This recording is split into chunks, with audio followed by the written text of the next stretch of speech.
자, 부엉이들, 홀로그램 기술 아시죠? 홀로그램은 2차원의 평면에다가 3차원의 입체를 표현하는 기술인데요. 이 기술은 SF 영화에서 자주 등장하곤 했죠. 이 기술은 의외로 실생활에서도 많이 쓰여요. 지폐나 신용카드에서 위조 방지를 위해서 쓰이죠. 자, 그런데 몇몇 과학자들은 우리가 살아가고 있는 이 우주가 홀로그램이다 라고 주장합니다. 우리의 신체, 산과 바다, 동물과 식물, 태양과 달, 이 우주를 구성하는 모든 실체들이나 우리가 생각하고 경험하는 모든 것들도 3차원 공간에 투영된 홀로그램이다 라고 하는 거죠. 이 모든 정보들은 우리 지구에서 아주 멀리 떨어져 있는 경계면에 저장돼 있고, 여기에 저장된 정보를 바탕으로 홀로그램을 쏴서 우리가 사는 현실 세계에 투영된다는 거죠. 사실 이 홀로그램 우주론의 핵심부터 먼저 들어보면 진짜 무슨 말도 안 되는 공상과학 같아요. 믿기 어렵죠, 솔직히. 그런데 놀라운 점이 뭔지 아세요? 스티븐 호킹을 비롯한 천재적인 과학자들이 블랙홀을 연구하다가 논리적으로 그리고 수학적으로 홀로그램 우주를 증명했다는 사실이에요. 자, 이 홀로그램 우주를 이해하려면 우리는 먼저 블랙홀의 특성을 알아야 됩니다. 스티븐 호킹의 호킹 복사 이론이 등장하기 이전까지 블랙홀을 연구하던 과학자들은 블랙홀에 대해서 이렇게 생각했습니다. 상대성 이론에 따라서 질량이 어마어마한 천체가 아주 작은 크기로 쪼그라든다면 블랙홀이 탄생하게 된다. 이 블랙홀의 엄청난 질량은 시공간을 왜곡시키면서 사건의 지평선을 만들어낼 것이다. 블랙홀의 사건의 지평선을 넘어간 모든 물질들은 빛을 포함해서 다시는 빠져나올 수 없다. 또 블랙홀의 중심에는 원자보다도 작은 점 모양의 특이점이 있는데, 이 특이점에 블랙홀 속으로 빨려 들어갔던 모든 물질들이 모여있다. 이 특이점에서는 물리학 법칙이 완전히 깨진다. 특이점의 부피는 제로, 밀도와 시공간의 곡률은 무한대로 간주된다. 자, 그런데 이런 블랙홀이 기존에 확립된 과학 이론들을 꿰부수는 거예요. 가장 대표적인 게 바로 연력학 제2법칙이에요. 블랙홀 근처에서는 이 연력학 제2법칙이 먹히질 않게 되는 거예요. 자, 그럼 지금부터 연력학 제2법칙 그리고 엔트로피의 개념까지 설명해 드릴 텐데요. 홀로그램 우주에서 연력학 제2법칙은 정말 중요한 개념이니까요. 잘 따라오시기 바랍니다. 아이작 뉴턴의 고전역학에 따르면 모든 물체는 확고한 물리법칙을 따라서 움직입니다. 특정 시간에 물체의 위치와 속도, 그리고 그 물체에 작용하고 있는 힘을 알고 있으면 뉴턴의 운동방정식에 따라서 그 물체의 운동 궤적을 예측할 수 있습니다. 고전 역학은 특정 물체가 앞으로 어떻게 움직일까를 계산할 때 문제를 최대한 단순하게 만들어서 풀어냅니다. 자, 예를 들어서 한 투수가 야구공을 던진다고 생각해보자. 이 투수가 야구공을 던졌을 때 이 야구공이 앞으로 어떻게 움직일까를 계산하는 건데, 이 공 하나 자체를 무거운 입자로 간주하는 거예요. 공의 내부 구조, 공의 재질에 따른 공기저항 같은 거는 무시하고 공의 운동을 대략적으로 근사적인 이론으로 서술하는 거예요. 그리고 이렇게 큰 물체들의 움직임을 계산할 때는 뉴턴 역학에 따라서 계산을 해도 지금까지 별다른 문제가 없었어요. 그런데 산업혁명이 시작되고 과학자들이 증기기관을 다룰 때가 되니까 문제가 생긴 거예요. 뉴턴 역학으로는 증기기관에 대한 공식을 구할 수가 없는 거예요. 자, 생각해보세요. 증기기관에서 피스톤이 한 번 움직일 때마다 수백억 개, 수천억 개의 수증기들 분자들이 움직일 텐데, 이렇게나 많은 수증기 분자들을 하나하나 어떻게 계산해요? 자, 그래서 과학자들은 최대한 정보를 단순화시키기로 했습니다. 분자 전체의 움직임을 평균을 내서 통계적으로 분석하는 거죠. 자, 가령 한 사람이 재채기를 언제 할지 예측하는 거는 너무 어렵죠. 하지만 범위를 전체 인구로 확장한다면 1초 동안 전 세계 8만 명이 재채기를 할 것이다. 자, 이런 식으로 재채기의 통계를 넣어서 예측을 훨씬 더 쉽게 만드는 거예요. 이렇게 물리학자들은 증기기관 같이 연력학을 설명해야 될 때 통계적 관점을 사용하면서 일반적인 열물리계의 거동을 체계적으로 설명하고 이해할 수 있게 됐습니다. 자, 이렇게 증기기관뿐만 아니라 지구의 대기, 태양의 코로나, 별을 구성하는 수많은 입자의 움직임까지도 설명할 수 있게 됐어요. 이 연력학의 발전으로 엔트로피도 나옵니다. 엔트로피는 일반적으로 무질서도를 뜻합니다. 질서정연한 상태는 엔트로피가 낮다고 표현할 수 있고, 정리정돈되지 않은 상태라면 엔트로피가 높다고 할 수 있어요. 또 엔트로피는 확률로도 표현할 수 있어요. 간단한 사례를 한번 들어보죠. 자, 여기 동전마다 번호를 새긴 동전 100개가 있습니다. 이 동전 100개를 테이블 위에 쫙 뿌렸을 때 모든 동전이 질서정연하게 앞면만 바라보고 있을 확률은 정말 낮겠죠? 이 경우의 수는 단 한 가지예요. 다음, 동전 99개가 앞면이고 하나만 뒤가 나올 경우의 수는 100가지입니다. 또 동전 100개 중에 2개가 뒷면이 나올 경우의 수는 4950가지가 되고요. 다음, 동전 3개가 뒷면이 나올 경우는 16만 1700가지, 동전 4개가 뒷면이 나올 경우는 대략 400만 가지나 돼요. 경우의 수가 가장 많은 것은 앞면하고 뒷면이 각각 50개씩 있는 경우입니다. 이 값은 무려 1000억 곱하기 10억 곱하기 10억까지에 달해요. 자, 이렇게 뒷면을 볼 개수가 많아질수록 경우의 수는 급격하게 증가합니다. 자, 이제 모든 경우의 수가 계산이 됐어요. 여기서 중요한 건 각 그룹의 경우의 수입니다. 경우의 수가 크면 클수록 무질서도, 엔트로피는 커집니다. 자, 이렇게 동전 100개의 앞뒤 확률을 분석할 때 동전 각각 하나하나를 분석하는 게 아니라 100개를 통째로 확률로 전체적인 분포로 계산하는 거예요. 자, 이제 이 계산법을 연력학에 적용시켜 봅시다. 수증기의 움직임에 동일하게 넣는 거예요. 분자 하나하나를 계산하는 게 아니라 전체적인 확률과 분포를 보고 경우의 수를 계산하는 거예요. 그렇게 하면 우리는 더 이상 분자 하나하나를 계산할 필요가 없이 통계적으로 계산할 수 있는 거예요. 자, 그렇다면 우리 일상에서 높은 엔트로피 그리고 낮은 엔트로피는 뭐가 있을까요? 자, 여기 부엉이가 뜨거운 물로 샤워를 하고 있어요. 자, 샤워를 하고 있다 보면은 샤워실이 증기로 가득 차겠죠? 이 증기 분자들이 욕실 전체에 아주 골고루 퍼져 있으면 엔트로피가 높은 상태예요. 그런데 만약에 이상하게도 물 분자들이 샤워실 전체에 퍼지는 게 아니라 한쪽에만 증기가 몰리고 다른 쪽에는 증기가 없다고 해봐요. 이건 뭔가 이상한 일이 벌어지고 있는 거죠? 절대로 정상이 아니에요. 자, 이렇게 분자들이 좁은 영역에 빽빽하게 모여 있으면 엔트로피가 낮은 상태라고 합니다. 자, 이렇게 엔트로피가 낮은 질서정연한 배열이 만들어지려면 뭔가를 조작하는 강력한 힘이 발휘되지 않는 이상 이런 일이 일어날 확률은 극도로 낮습니다. 우리가 일상에서 경험하는 대부분의 상태는 거의 엔트로피가 높은 상태예요. 경우의 수가 큰 쪽으로 특정 사건이 일어날 확률이 높은 쪽으로 엔트로피가 커지는 방향으로 이 세상이 작동하는 거죠. 연력학 제2법칙에 따르면 엔트로피는 시간이 흐를수록 증가하는 경향이 있습니다. 엔트로피는 미래로 갈 때 증가할 확률이 압도적으로 높고 그 역방향으로 진행될 확률은 엄청나게 낮아요. 다만 엔트로피가 감소할 확률이 엄청나게 작은 것뿐이지 분명히 특별한 경우에는 감소할 수도 있어요. 언젠가는 따뜻한 빵이 차가운 반죽으로 변하거나 충돌 사고로 부서진 자동차가 원래 모습으로 되돌아가거나 하는 영화 테넷에서의 일이 이론적으로는 가능하다는 거죠. 자, 실제로 우리가 겪는 모든 일상적인 현상들은 반대 방향으로 진행될 수도 있어요. 다만 그 확률이 엄청나게 낮기 때문에 우리는 아무리 오래 기다려도 볼 수가 없는 거죠. 자, 여기서 우리는 과거와 미래의 차이점을 봐보죠.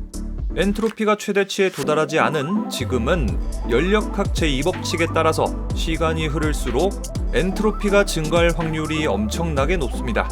자, 이처럼 엔트로피가 최대치까지 도달하지 않은 세계는 엔트로피가 최대치인 상태를 향해서 달려가게 됩니다. 자, 이렇게 우리는 연력학 제2법칙 엔트로피가 뭔지 알았습니다.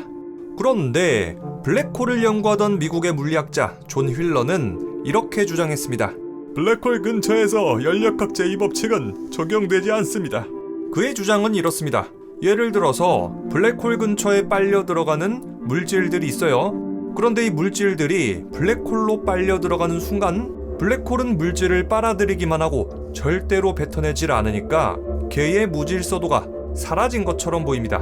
즉 엔트로피가 줄어든 것처럼 보이죠. 또 블랙홀 속으로 빨려 들어간 물질들은 사건의 지평선 넘어 특이점에 도달, 무한히 작은 크기로 압축됩니다.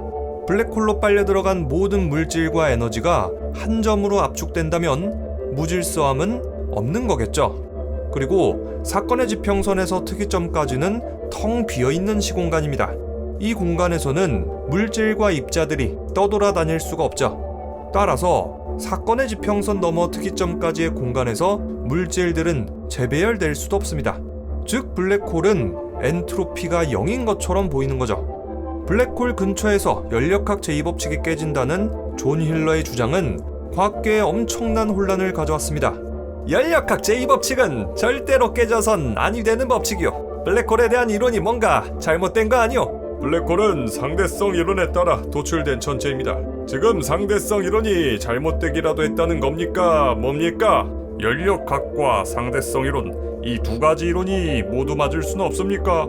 자, 이렇게 블랙홀과 연력학에 대한 이야기가 한창 오고 가고 있을 때 블랙홀을 연구하던 스티븐 호킹은 블랙홀에 대한 특징을 발견하고 이것을 학계에 발표합니다. 블랙홀은 모든 물질을 빨아들이기 때문에 사건의 지평선은 커지기만 할 뿐 절대로 작아지지 않습니다. 호킹의 이 발표를 조금 더 자세히 알아보죠. 질량만 가진 블랙홀을 슈바르츠실트 블랙홀이라고 합니다. 이 블랙홀의 사건의 지평선 반경은 블랙홀의 질량의 제곱에 비례합니다. 호킹의 발표에 따르면 블랙홀은 무엇이든지 빨아들이기 때문에 블랙홀의 질량은 계속해서 커질 것이고 사건의 지평선의 면적은 언제나 증가하게 된다 라고 합니다. 자, 이 현상은 두 개의 블랙홀이 합쳐졌을 때도 마찬가지예요. 자, 예를 들어서 어느 정도 거리가 조금 떨어져 있는 두 개의 슈바르츠실트 블랙홀을 생각해봐요. 블랙홀 A의 질량은 3, 블랙홀 B의 질량은 4예요. 이때 사건의 지평선의 면적은 질량의 제곱에 비례하기 때문에 블랙홀 A의 사건의 지평선 면적은 9가 될 거고요. 블랙홀 B의 사건의 지평선 면적은 16이 되겠죠. 자, 이때 만약에 A 블랙홀하고 B 블랙홀이 합쳐져서 블랙홀 C가 된다고 해봐요. 이때 블랙홀 C의 질량은 7이 되고 사건의 지평선의 면적은 49가 되겠죠.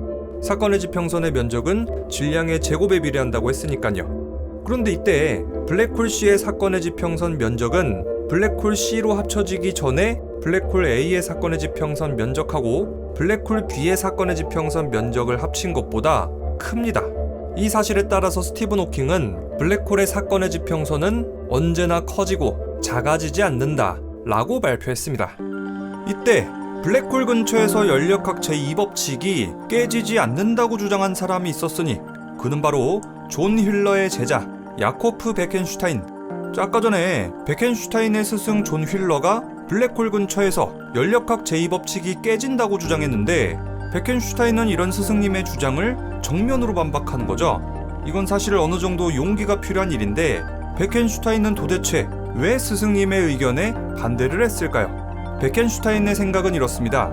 자연계에서 언제나 한쪽 방향으로만 흘러가는 물리법칙은 세상에 몇 없어요. 대표적으로 시간, 엔트로피, 그리고 사건의 지평선 면적. 블랙홀의 사건의 지평선이 언제나 커진다는 건 엔트로피 증가의 법칙과 아주 유사해요. 블랙홀이 사실은 엔트로피를 줄어들게 하는 게 아니라 블랙홀이 엔트로피를 저장하는 게 아닐까요? 블랙홀의 엔트로피는 사건의 지평선 면적에 비례하는 거죠. 블랙홀의 엔트로피는 사건의 지평선 면적에 비례한다. 엔트로피가 블랙홀에서 사라지는 게 아니라 블랙홀 속으로 전달된다. 과학자들이 처음 베켄슈타인의 주장을 들었을 때는 딱 이런 반응이었습니다. 아니 도대체 저게 무슨 미친 소리입니까? 심지어 스티븐 호킹조차도 베켄슈타인의 주장을 반박했어요. 과학자들의 첫 번째 반박입니다. 연력학에 따르면 엔트로피가 있는 물질은 반드시 온도가 있고 온도가 있다면 반드시 복사 에너지를 방출합니다. 가령 뜨겁게 달궈진 석탄은 가시광선을 방출하고 사람의 몸은 적외선을 방출하고 태양은 빛을 내고 뜨겁게 달궈진 것과 같습니다. 만약에 블랙홀에 엔트로피가 있다면 블랙홀은 온도를 가져야 하며 블랙홀은 복사 에너지를 방출한다는 뜻입니다. 하지만 블랙홀은 주변의 물질들을 빨아들이기만 할 뿐 그 무엇도 블랙홀 속에서 빠져나올 수 없습니다. 블랙홀은 아무것도 방출하지 못한다는 뜻이죠. 즉, 블랙홀이 엔트로피를 가졌다는 베켄슈타인의 생각은 틀렸으며 블랙홀은 엔트로피를 가질 수 없습니다. 두 번째 반박입니다. 블랙홀의 털없음 정리에 따르면 블랙홀로부터 얻을 수 있는 정보는 오직 질량, 전하, 가군동량 이렇게 세 개밖에 없습니다. 이 세 가지 정보 말고는 그 어떠한 정보도 블랙홀로부터 알아낼 수 없습니다. 만약 이 세 가지 정보가 완전하게 동일한 두 개의 블랙홀이 있다면 이 두 개의 블랙홀은 완전하게 똑같은 모습일 것이며 우리는 절대로 이 두 개의 블랙홀을 구별할 수 없습니다. 즉, 털없음 정리에 따르면 이 세 가지 정보 외에는 절대로 다른 어떤 정보도 아무것도 얻을 수 있는 게 없으므로 엔트로피에 대한 정보 역시 얻을 수 없습니다. 즉, 블랙홀이 엔트로피를 가졌다는 베켄슈타인의 주장은 타당하다고 볼 수 없습니다. 자, 이렇게 블랙홀이 엔트로피를 가진다는 베켄슈타인의 주장은 완전히 헛소리 취급당했어요. 그런데 스티븐 호킹의 호킹 복사가 발표된 직후 모든 상황이 바뀝니다. 하이젠베르크의 불확정성의 원리, 저 리뷰영이 채널의 양자역학 시리즈에서 많이 다뤘었죠. 이 공식에 따르면은 진공은 아무것도 없는 텅 빈 상태가 아니에요. 이 진공에서 전자하고 양전자가 쌍생성됐다가 다시 합쳐지면서 쌍소멸하거든요. 이 과정은 끊임없이 반복되면서 에너지가 진공에서 계속해서 요동치고 있죠. 자, 이것을 양자요동 혹은 양자떨림이라고 합니다. 진짜 신기하죠? 아니, 어떻게 아무것도 없는 공간에서 뭐가 튀어나왔다가 지들끼리 사라진대. 현실에서 이런 경우가 어딨어요. 우리가 평소에 생각하고 있었던 텅 비어있는 공간, 이 진공이라는 공간이 양자역학의 세계에서는 에너지로 가득한 곳이에요. 그런데 블랙홀을 연구하던 스티븐 호킹 박사는 호킹 복사 이론을 내놓으면서 블랙홀을 이렇게 설명했습니다. 블랙홀 근처에서는 하이젠베르크의 불확정성의 원리에 따라 양자떨림 현상이 일어납니다. 블랙홀 근처에서 입자와 반입자가 쌍생성됐다가 쌍소멸하는 거죠. 그런데 만약에 사건의 지평선 근처에서 입자들이 쌍생성됐을 때 입자 하나가 사건의 지평선을 넘어서 블랙홀로 빨려 들어가고 나머지 하나는 빨려 들어가지 않는다면 과연 어떻게 되는 걸까요?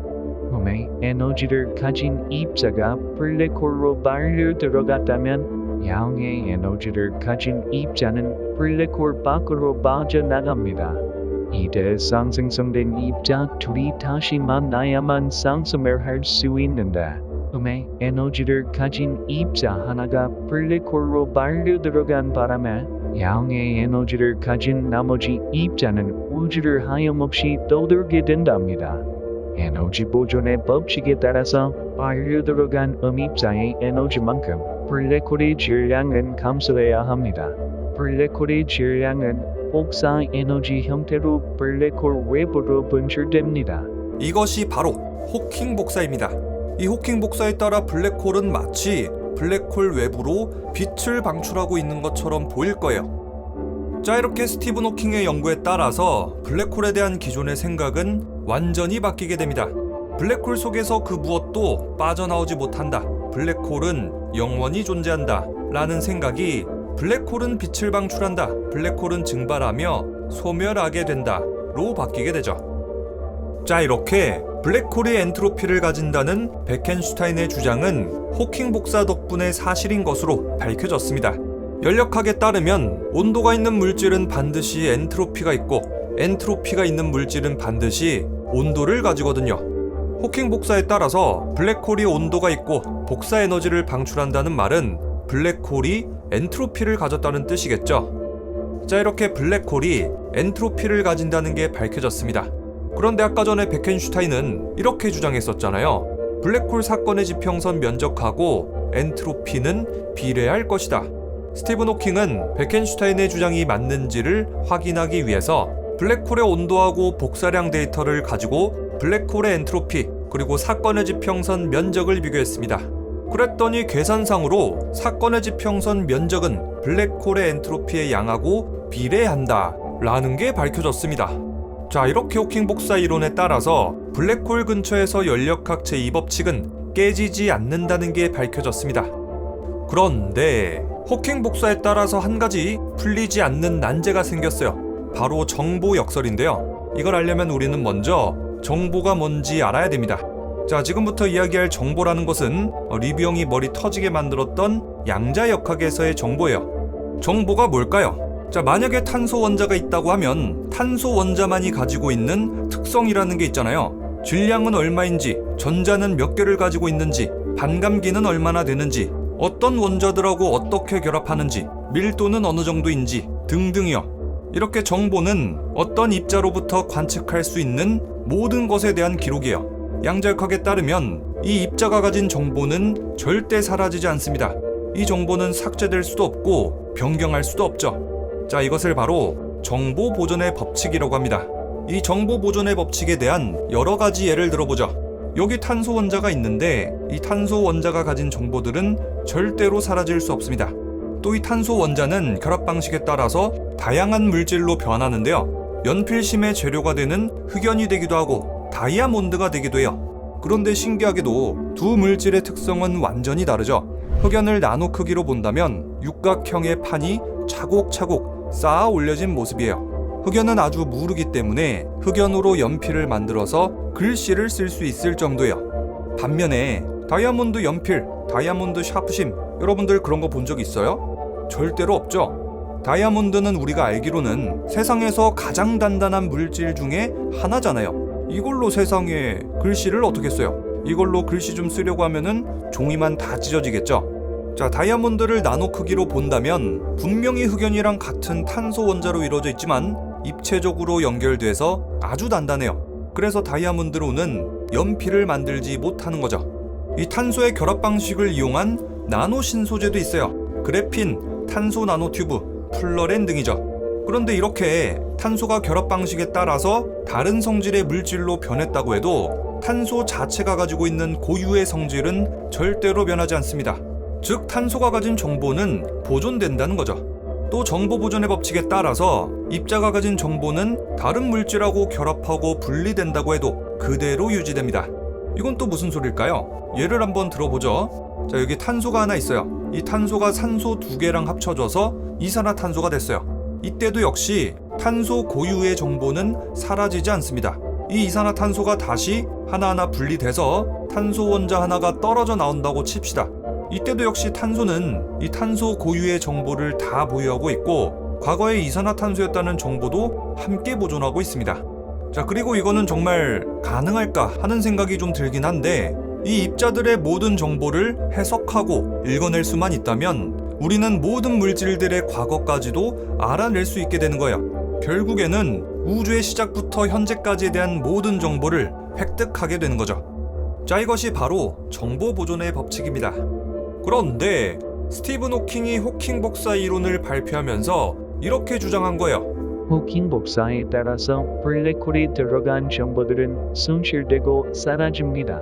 그런데 이것은 분명히 역설이죠. 양자역학에서 정보는 절대로 새로 탄생하거나 사라지지 않는다고 했잖아요. 호킹 박사가 이걸 모를 리도 없고 도대체 왜 이런 주장을 했을까요? 상생성돼서 블랙홀 속으로 빨려 들어간 입자는 블랙홀의 정보를 담고 있을 수 없습니다. 그런데 블랙홀은 이 입자의 질량만큼 내부의 질량을 복사 에너지로 방출합니다. 이 복사는 에너지만 가졌을 뿐 정보는 가지고 있지 않기 때문에 블랙홀 내부의 정보는 그만큼 사라지게 됩니다. 이것이 바로 블랙홀의 정보 역설입니다. 이 블랙홀의 정보 역설은 과학자들 머리 터지게 만드는 주제예요. 만약에 정보 보존의 법칙이 깨진다면 우주를 지배하는 물리 법칙이 완전히 무너지는 거예요. 어쩌면 우리 인류가 지금까지 쌓아온 과학 이론들을 다 때려 부수고 처음부터 다시 쌓아 올려야 될지도 모를 일인 거죠. 자, 그래서 과학자들은 이 정보 보존의 법칙에 위배되는 역설을 풀어내기 위해서 계속해서 연구하고 있는데 문제는 지금 거의 40년이 지나도록 아무도 이걸 못 풀어냈다는 거예요. 자, 이 정보 역설을 풀어내기 위해서 나온 이론이 바로 홀로그램 우주입니다. 와, 이제서야 홀로그램 우주가 나오는데 사전 지식이 정말 너무 많죠? 이번에 진짜 역대급으로 머리 터질 뻔했어요. 아마 여러분들도 버거울 테니까 이 앞의 내용들을 아주 짧게 요약하고 홀로그램 우주로 넘어가도록 하죠. 자, 엔트로피는 어떤 개의 무질서도예요. 블랙홀 근처에서 엔트로피는 줄어드는 것처럼 보여요. 블랙홀이 주변 물질들을 흡수하고 원자보다도 작은 점에 응축시키니까요. 과학자들은 엔트로피 증가의 법칙이 틀린 거냐, 블랙홀 이론이 틀린 거냐 엄청 싸우고 있는 와중에 호킹 복사 덕분에 둘 다 틀리지 않은 것으로 밝혀졌습니다. 왜냐, 호킹 복사에 따라서 블랙홀은 온도가 있고 에너지를 발산하는데 온도가 있는 물질이라면 반드시 엔트로피가 있다. 그 말은 블랙홀이 엔트로피를 가진다 라는 뜻입니다. 이 사실에 따라서 스티븐 호킹이 블랙홀 사건의 지평선 면적을 수학적으로 계산해봤더니 엔트로피의 양하고 비례하더라. 즉, 블랙홀 근처에서 엔트로피가 줄어드는 게 아니라 블랙홀 내부로 저장된다는 얘기예요. 그런데 이 호킹 복사 이론에 따라서 정보 역설이라는 난제가 생겼습니다. 그리고 이 난제를 풀어내기 위한 이론이 바로 홀로그램 이론이다. 자, 여기까지 다 정리가 됐죠? 과학자들은 이 정보 역설을 풀어내기 위해서 여러 가지 연구를 거듭합니다. 그 중에 스티븐 호킹 그리고 베켄슈타인은 블랙홀의 사건의 지평선하고 엔트로피의 양은 비례한다 라는 사실에 입각해서 이 정보 역설을 해결하고자 했어요. 그들이 가장 먼저 연구한 건 바로 엔트로피와 정보하고의 관계입니다. 엔트로피랑 정보랑 도대체 무슨 관계가 있을까? 자, 여기 아까 전에 얘기했던 동전 100개가 있어요. 이걸로 뭘 할 거냐? 스무고개를 하는 거예요. 스무고개가 뭔진 다들 알죠? 자, 지금부터 출제자는 질문자의 질문에 따라서 대답이 예라면 앞면을, 대답이 아니오라면은 뒷면으로 동전을 내려놓을 거예요. 만약에 동전이 하나뿐이다? 그러면 질문자는 단 2개의 경우의 수 중에서 정답을 맞춰야겠죠? 동전 하나는 앞면과 뒷면뿐이니까요. 만약에 질문이 2개고 동전도 2개라면 가능한 배열은 앞면 앞면, 앞면 뒷면, 뒷면 앞면, 뒷면 뒷면으로 4가지 경우의 수가 있겠죠. 그렇다면 동전이 3개라면 2 곱하기 2 곱하기 2는 8, 8가지 경우의 수가 있는 거예요. 그렇다면 질문 100개에다가 동전도 100개라면 이때 가능한 경우의 수는 2의 100제곱, 무려 1000억 곱하기 10억 곱하기 10억까지에 달해요. 이 정도면은 100고개니까 질문자가 거의 맞추지 못할 문제가 없겠죠? 그런데 여러분들, 여기서 한번 생각해봐요. 이 동전 하나는 1비트하고 같아요.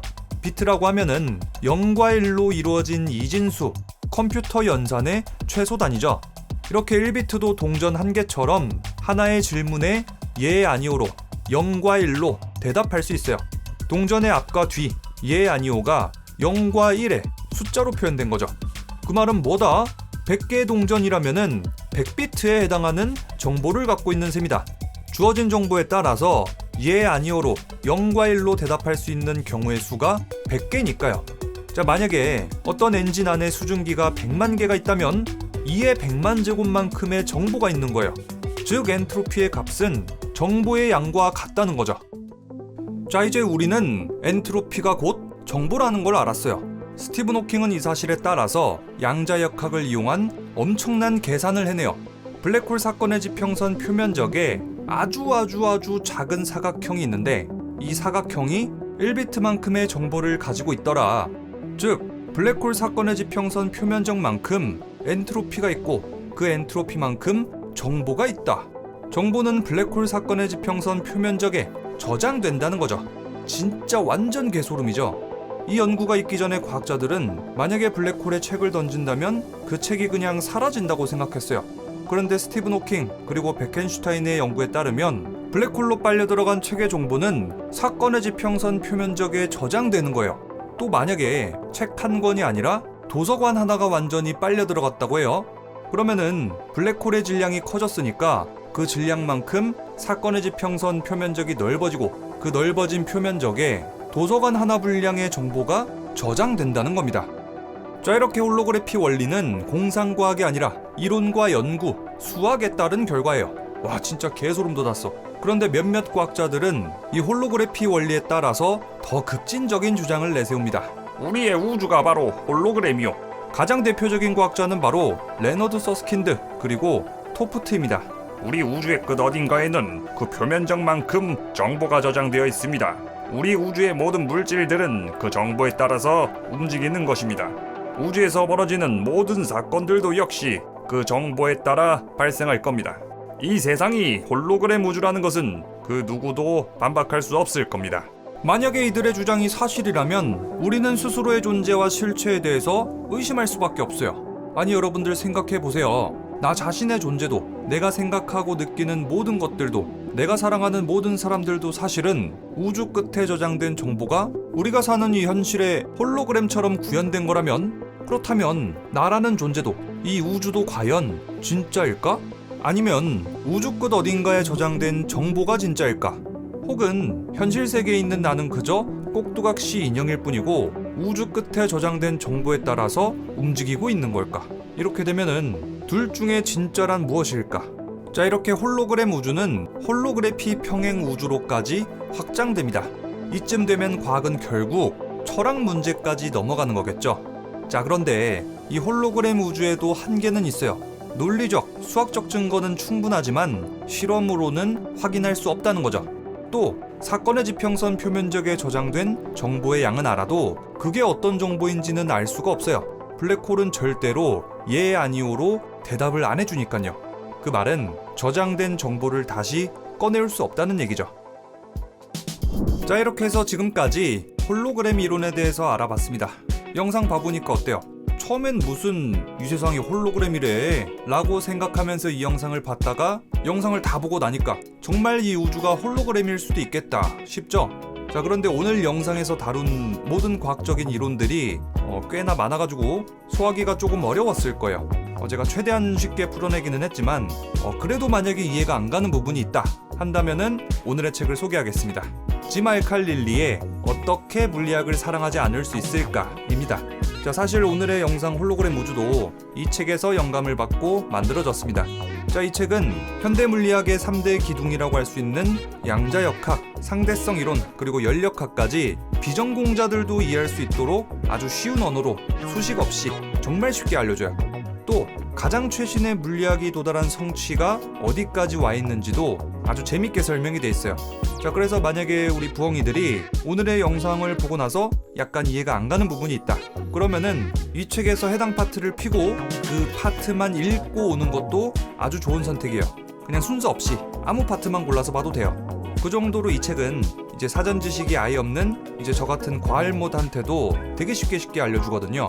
이 책의 저자 짐 알칼릴리는 홀로그램 우주에 대해서 이렇게 말했습니다. 이 책에서 기초 물리학의 세 기둥인 일반 상대성 이론, 양자역학, 연력학을 하나로 합치면 물리학에서 정보가 나오고 홀로그래피 원리가 등장한다. 이 원리에 따르면 모든 정보가 블랙홀의 사건의 지평선 위에 암호화된다. 이것은 이론 물리학의 막강한 도구임이 입증되었다. 이 개념은 우주 전체를 기술하는 데 필요한 정보에도 적용되는 것으로 보인다. 물리학의 세 기둥을 연결하는 과제에서 정보의 역할이 점점 더 중요해지리라 생각된다. 홀로그래피 우주론은 우리 우주를 설명하는데 아주 강력한 도구다. 하지만 홀로그래피 우주론은 수학적으로, 이론적으로는 증명됐지만 실증은 어렵다. 우리 우주는 정말로 홀로그램일까? 그것은 후대의 과학자들에게 큰 숙제로 남겨져 있다. 자, 이렇게 짐 알칼릴리의 신간 어떻게 물리학을 사랑하지 않을 수 있을까까지 소개해드렸습니다. 그리고 이 책에 또 흥미로운 내용이 몇 가지 또 있거든요. 이 내용들을 기반으로 해가지고 또 다음에 기회가 생긴다면 재밌는 영상으로 한 번 더 돌아오도록 하겠습니다.